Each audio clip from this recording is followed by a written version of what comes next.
Salve, gente. Tudo bem? Nessa apresentação, então, a gente continua nosso estudo de dinâmica não linear.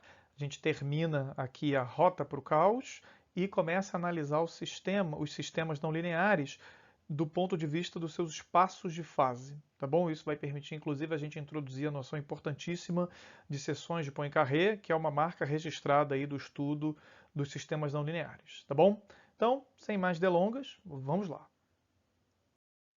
Bom, gente, só relembrando brevemente nosso sistema aqui, nós temos uma equação aqui, né, para o pêndulo, aqui está o termo gravitacional, amortecido e forçado, tá certo? Onde o parâmetro mais importante aqui é gama, tá certo? Um número, parâmetro adimensional, que compara, né, quantifica aí a intensidade da força externa quando comparada à força gravitacional, e quando gama é maior do que 1, né, a gente tem um domínio aí qualitativo da força externa, tá bom?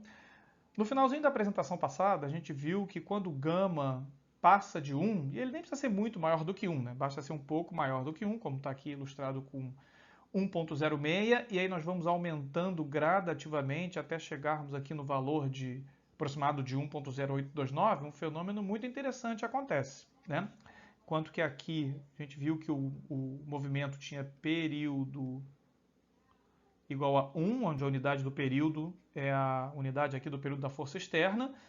Ao aumentarmos o gama, né, a gente viu que o período ia duplicando, né, sendo que o intervalo aqui para duplicar ele era cada vez menor, tá certo? E na verdade ele ia coalescendo aqui até que ao chegar nesse valor crítico já houve infinitas duplicações aqui. O processo aumenta aqui violentamente, né? E ao chegar naquele valor limite ali, ele já divergiu, né? O período já duplicou infinitamente, ou seja, o movimento passou a ser aperiódico, tá bom? Bom, mas como isso se dá na prática? É isso que a gente vai mostrar aqui agora, né? Então, só limpar um pouco o slide aqui. Então, a gente plotou aí o movimento para gama igual a 1.105 com condições iniciais aqui, três condições iniciais ligeiramente diferentes, né? Satisfazendo aquela condição que a gente já havia imposto lá na apresentação passada, e a gente vê então que eles começam aqui, né, ainda muito parecidos, mas chegando mais ou menos aqui, né, se separam. A gente tem, na verdade, a separação de uma aqui mais radicalmente do que a outra, tá certo? Isso é um fenômeno que a gente já tinha visto nas outras apresentações, nos outros movimentos que eram periódicos, mas o que acontece aqui é que se a gente isolar então a condição que dá a curva vermelha ali, tá certo? E estender o plot, né? Aqui a gente está parando em 12, né? Aqui a gente plotou até depois de 35. Nós vemos que o movimento, apesar de ser oscilatório, ele não é periódico, né? A gente, né, tem umas oscilações que descem aqui, depois elas descem, mas aqui elas meio que ficam planas, e depois elas descem aqui de novo, aqui elas ficam também mais ou menos constantes, as amplitudes, né? Ou seja, é um movimento que oscila, tá certo? Ele tem essa característica oscilante, mas ele não é periódico, tá bom? E vocês podiam se perguntar, né? Ah, mas se plotar para mais aqui, né? Será que ele vai se repetir? Bom, dá para mostrar que ele nunca vai se repetir. Ele quase se repete, é verdade. Ele é um movimento que ele explora regiões ali parecidas, né, do seu movimento, mas ele não se repete jamais, né? Fisicamente, se a gente desenha o pêndulo aqui, né, a gente vê que a gente está mais ou menos, né, lembrando que aqui é mais ou menos 2π, né? O que aconteceu foi que esse movimento, né, ele começou aqui do zero, aí, né, tá aqui, né, começou mais ou menos do zero, ele faz umas oscilações, né, positivas, negativas, ele daqui a pouco faz uma volta inteira e aí fica oscilando aqui mais ou menos em torno de 2π, né, com uma amplitude aqui que é quase de π, né?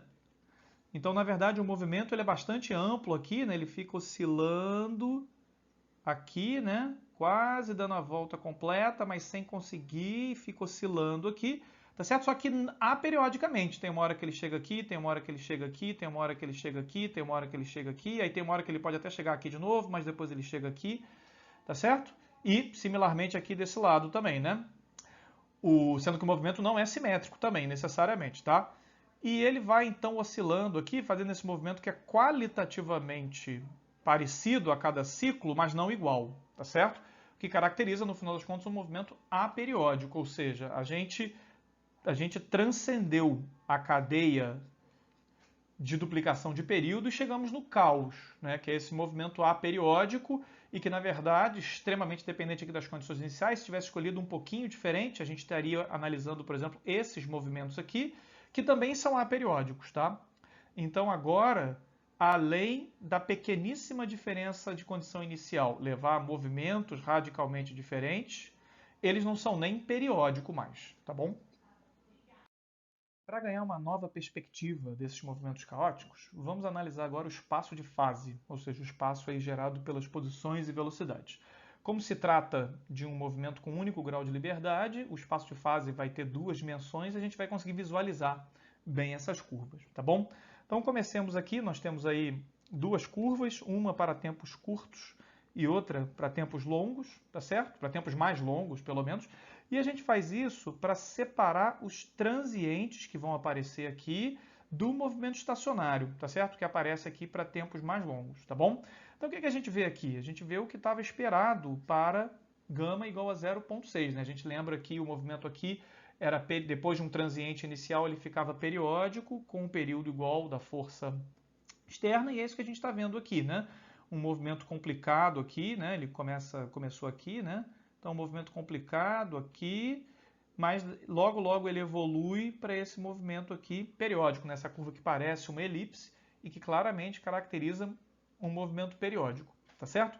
Quando a gente aumenta o gama, então agora a gente olha para este valor aqui, a gente lembra que nesse caso o movimento tinha o dobro do período original, mas que havia uma espécie de submovimento que era quase periódico, tá certo? O movimento tinha um período duas vezes original, mas ele era composto de dois ciclos muito parecidos, quase periódicos. E é isso que a gente vê aqui, né? Aqui a gente vê o movimento com os transientes ainda, aqui a gente vê já o movimento estacionário, e nós vemos claramente duas componentes aqui, o período dobro do período original, mas nós vemos dois ciclos com um período parecido com o antigo, né? Aproximadamente metade do período total, que é o período original lá da força externa, tá certo?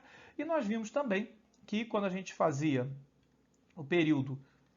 o gama, desculpem, esse número aqui, 1.081, nós tínhamos o período 4 vezes maior com 4 ciclos parecidos, tá certo? Que é exatamente o que a gente vê aqui. Aqui a gente tem 4 curvas, tá certo? 4 ciclos bastante parecidos, mas não exatamente iguais. Por isso que o movimento, na verdade, né, tem um período 4 vezes maior o que tinha, tá bom? Então aqui a gente vê claramente a natureza periódica do movimento. Isso é que é legal do espaço de fase. A gente vai conseguir obter informação mais refinada sobre o fato dele ser periódico ou não. Isso vai ser importantíssimo para o que vem a seguir. Bom, o que acontece então quando a gente passa daquele valor crítico 1.0829 e estuda o movimento no espaço de fase? Bom, no início aqui, enquanto ainda temos transientes, nós temos uma curva que qualitativamente nem é muito diferente dos casos que o antecederam, tá certo? Mas aí quando a gente aumenta um pouquinho aqui a escala de tempo, então na verdade nós estamos indo até 20π, que já é um tempo bem maior do que a gente considerou para os movimentos anteriores, e nós vemos aqui que uma coisa um pouco diferente acontece. Muito embora o movimento se repita em ciclos parecidos, eles não são iguais, tá certo? Os ciclos são ligeiramente diferentes, tanto que eles vão, entre aspas, aí pintando o espaço de fase, tá certo?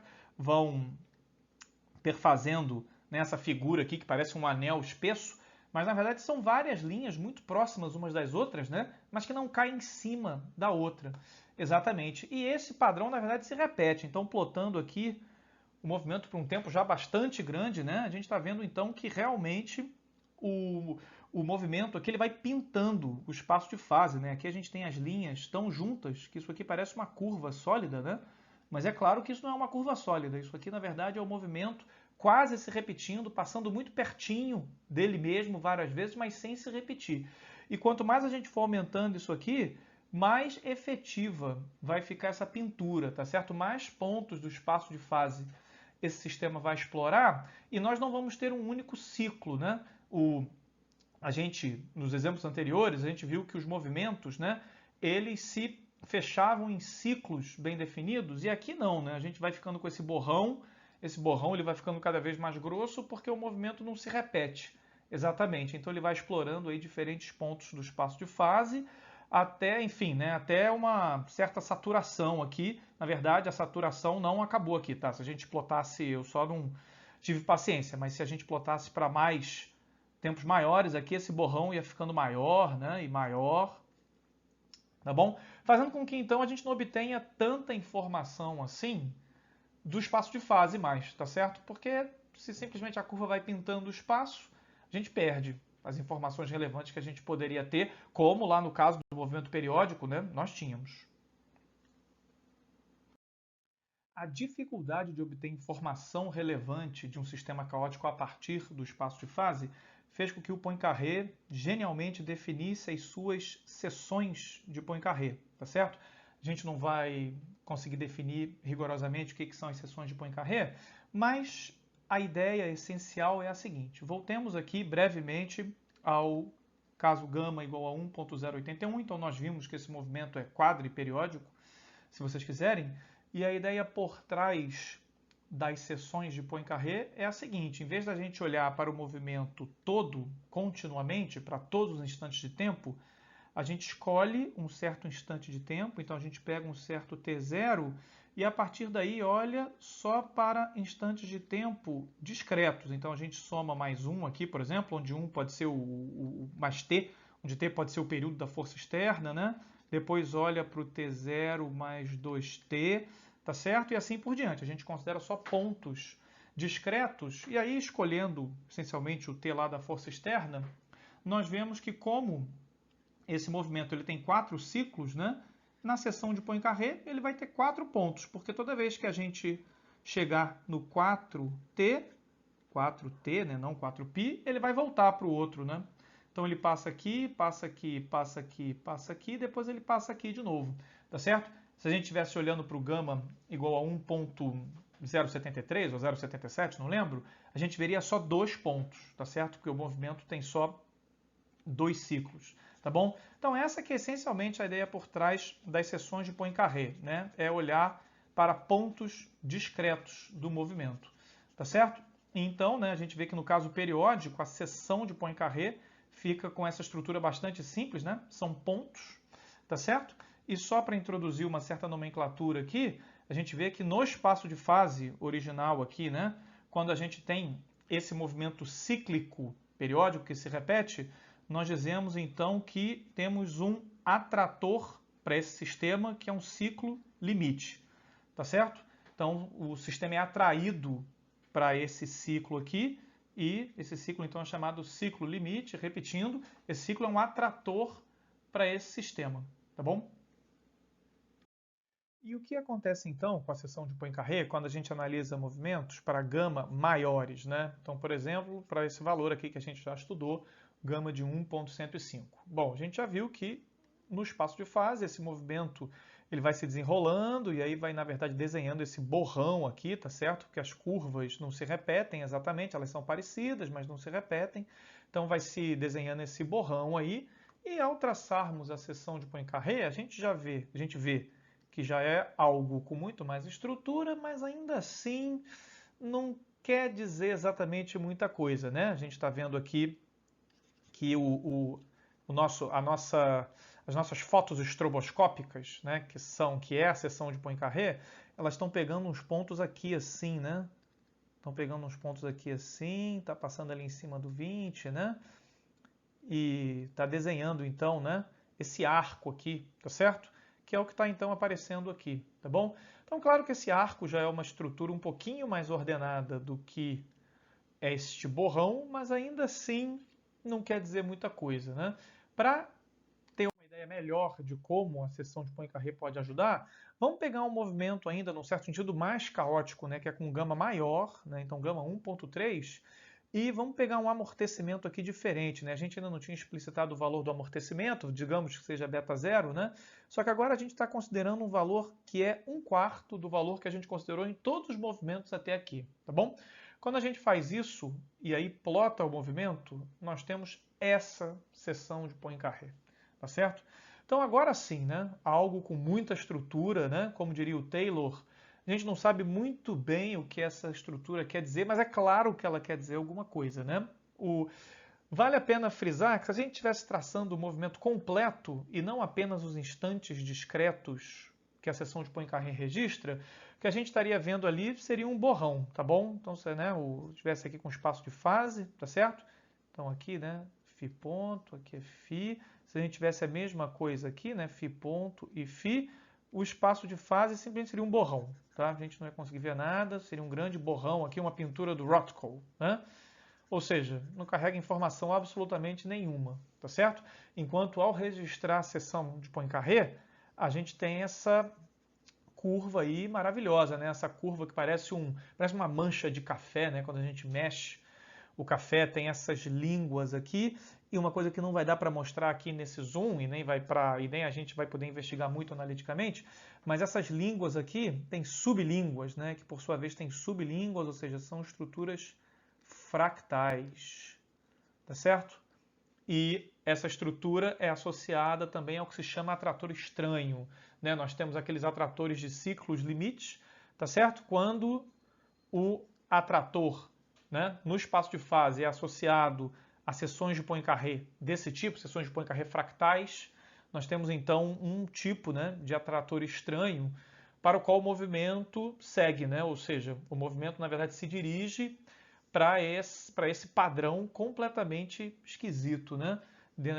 Caracterizado por uma seção de Poincaré aqui desse tipo, tá bom? Existe muita coisa ainda sobre seções de Poincaré, movimentos caóticos, na verdade ainda não é bem conhecido, tá certo? Mas a gente não vai poder fazer um estudo em nada mais aprofundado do que esse, tá bom? Por uma questão de tempo, por uma questão de que o assunto também é muito difícil, né, requer um aparato matemático sofisticado para fazer um estudo mais aprofundado que a gente não vai poder fazer aqui, tá bom?